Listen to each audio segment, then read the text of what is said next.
પ્રેમમાં છે ને બધા જ બદલાઈ જાય. પ્રેમમાં તાકાત છે લોકોને બદલવાની. આ વાત આપણે અઢળક વાર સાંભળી છે. પણ એક સરસ વાર્તા છે કે એક માછલી અને એક પક્ષી એકબીજાના પ્રેમમાં પડે છે.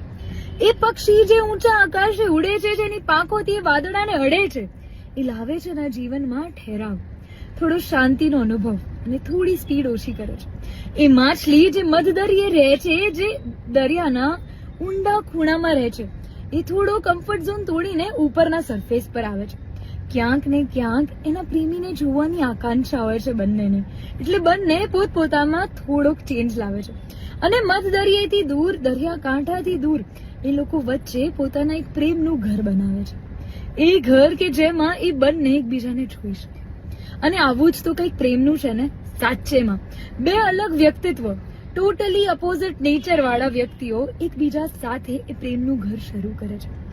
અને ઘરમાં હસતા એકબીજાની કમ્ફર્ટ ઝોનને સ્વીકારે છે, તો ક્યાંક કોક પોતાના સ્ટ્રગલને થોડું વાળે છે, પોતાની જાતને થોડુંક વાળે છે.